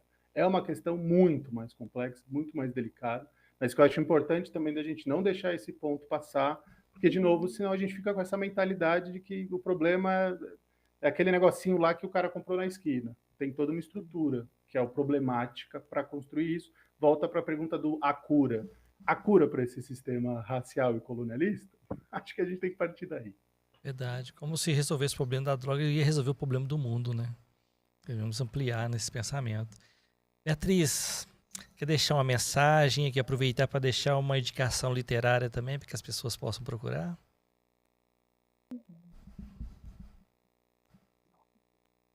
Então, a mensagem, né, assim, para a gente fechar, seja a família que estiver lidando com uma situação, seja um profissional da educação que geralmente também se interessa pelo tema, o próprio adolescente, eu pensando também em nossos colegas, né, que estão aí participando desse encontro, de que, como a gente está aqui trazendo uma perspectiva fenomenológica, né, assim, de começar a partir de fato dessa suspensão mesmo, né, de determinantes, de ficar tentando buscar muitas respostas, sem primeiro dar conta, né, assim, de encontrar ali o que de fato escutar esse outro, se aproximar da verdade desse adolescente, né? Quando a gente aproxima e dá conta, né? Lidando primeiramente até com a nossa própria ansiedade, então acho que isso não pertence somente a nós profissionais, né? Assim, de lidar com a nossa ansiedade de cura, de ter respostas, de dar conta de tudo, mas pode ser em relação a um familiar que está passando por um momento difícil e a gente entende essa angústia. Então, procurar ajuda é importante, acessa mesmo, né? Assim, eu atuo hoje na, na atenção primária, né? Que é dentro de uma unidade de saúde, e assim, é um lugar possível de você buscar no primeiro momento um acolhimento ali, enquanto familiar, ou enquanto adolescente também, a partir dos 14 anos você pode ir sozinho buscar, né, um atendimento com o enfermeiro, com o assistente social, psicólogo, com o educador físico. Então, assim, é seu direito, tá lá, né, assim, muito bem definido, e às vezes as pessoas não têm esse conhecimento. Então, como a escola também pode criar essas parcerias, a gente já tem muitas políticas, né, mas a gente precisa fazer com que elas aconteçam. Então, a gente, enquanto profissional também, seja atuando na clínica ou atuando nesses espaços, assim, como buscar também. Então, isso é uma forma da gente ampliar essas possibilidades, né? Então, é mais assim, é um convite, né? Não é uma mensagem, é um convite mesmo para que a gente possa buscar, né? Assim, outras pessoas, outros saberes, outras possibilidades de troca, de fato, para lidar com a situação e envolvendo todas as pessoas que fazem parte, seja o adolescente, a família, né? Nós, profissionais da saúde, educadores. E com relação às recomendações, né?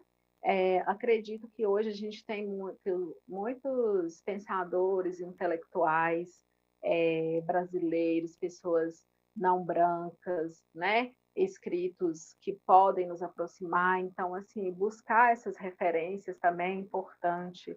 Dentro de uma perspectiva decolonial, gosto muito do Fanon, né? Está interligado aí a uma questão sobre a luta antimanicomial, e eu acredito que ele traz contribuições que vai a gente entender um pouco dessa lógica também.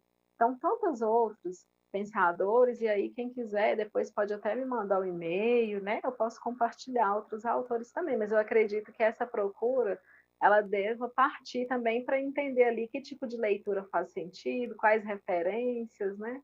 Então é isso, a gente trabalha com o princípio da liberdade, né? Em que o outro ele precisa lidar com a angústia de ter que escolher também, inclusive suas próprias referências, né? Mas me coloca à disposição para responder mensagens, né? Ou trocar e-mails e dar continuidade nessas conversas. Ah, muito bem. É que a Yara falou aqui, ó. Mais encontro como esses. Encontro maravilhoso. A Camila reafirmou aqui. Guilherme, as suas Um abraço. considerações finais, a indicação também de alguma literatura. Acho que, né, pegando a fala da Beatriz, assim, acho que também é sobre isso, a gente procurar informações profissionais. Cada vez eu estou vendo mais que, assim, não é, até o que a gente estava brincando um pouco antes de entrar, né, de ter doutorado, ser PhD, ser a pessoa de Harvard. Acho que a gente tem que parar de procurar através do título, a gente tem que começar a procurar do que nos toca, do que nos faz sentido, né, do que nos envolve. Então, acho que como ela também me disponibilizo, sei que é um assunto extremamente delicado, vou tentando dar conta com toda a demanda que vai chegando. Gostaria também, queria fazer um comentário, gostaria que as pessoas mais profissionais como a Beatriz, na primeira base ali de receber, porque é isso, assim, né? Infelizmente também chegam pessoas para mim que já procuraram muitos profissionais e não ajudou, Então, acho que também fica esse comentário, assim, né? Eu escuto muito do não dá mais, não tem mais jeito, eu já fiz de tudo. E aí eu sempre brinco que você já não fez de tudo porque é a primeira vez que a gente está conversando. Então tem alguma coisa ainda para fazer. E se você já fez de tudo para adolescente, está faltando fazer coisa para você. Né? Acho que como a Yara comentou aí, ó, meu filho não está saindo do lugar. Será que também não é você que tem que começar a sair um pouquinho desse lugar, refletir um pouco sobre as coisas? Então existe caminhos. Infelizmente, o proibicionismo vende como uma doença fatal.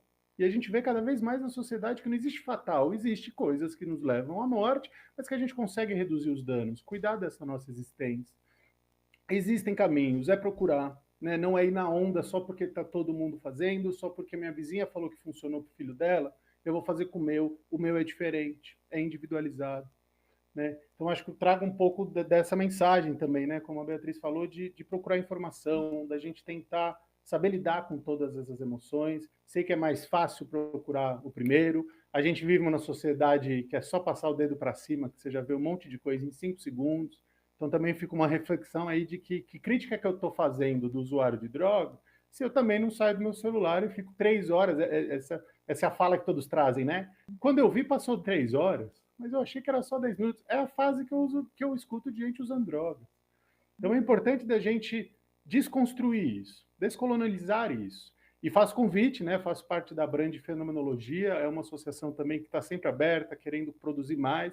A gente está pensando a gente está construindo um curso aí para fazer esse ano para os profissionais, para usuários, para pais, para pessoas, que eu acho que são conhecimentos que quem tem que disseminar, né? Independente do valor, independente da acessibilidade. Então, que bom que temos profissionais, que bom também, né? De novo, pode ser muito ruim usar o YouTube, mas também pode ser bom. Alguém pode estar vendo aqui uma informação hoje que ajude um pouco. É tudo uma questão de dosagem, é tudo uma questão de responsabilidade, e a gente, como profissionais aqui, se responsabiliza por tudo isso. E acho que fica esse convite. Vou deixar também meu contato, meu e-mail, procurem, mandem mensagem, peçam artigos, indicações. E acho que, como a Beatriz falou, o mais legal é falar, que bom que você chegou, agora eu te mando para algum lugar e vai procurar você, vai construir você. Porque a gente também é muito dependente de psicólogo e médico. Né? Então é isso, até doutor não sei o quê, você que manda, você tem todo o conhecimento. A gente não tem todo o conhecimento, mas a gente tem algum conhecimento. A gente pode tentar ajudar a construir pontos e não dar respostas. Acho que essa é a grande crítica para a gente refletir um pouco tudo isso. Muito bem. Para você que está nos acompanhando, que gostou, que quer mais programas como esse, inscreva-se no nosso canal, aperta lá dê o joinha, não é isso? Guilherme, Beatriz, muito obrigado, né? Primeiramente pelo questionário que foi respondido aqui, a turma adorou, né? O feedback que eu tenho para vocês aqui será constado lá no trabalho da faculdade, né? Essa entrevista estará postada também no canal psique.ideias, que foi criado para poder mostrar como é que é a vida de um estudante de psicologia, né, até a sua formação por completo, né? Até mesmo nós temos aí psicólogos que formou, mas ele não sabe nem qual área seguir depois. Então nós vamos tentar abrir esse leque de oportunidades de conhecimento, né? E essa questão fenomenológica já é a primeira que vai ser postada lá nesse canal. Então, agradeço novamente pela participação, por ter doado esse tempo para a gente que vai bater esse papo aqui, né? E vamos montar depois, posteriormente, uma parceria para a gente poder estar sempre comunicando, escrevendo artigos, alguma coisa assim. Não é isso? Muito obrigado. E a vocês que nos acompanharam até agora, muito obrigado. A quem respondeu os chats, mandou mensagem para a gente, muito obrigado. E continue com a gente. Um abraço a todos e até a próxima.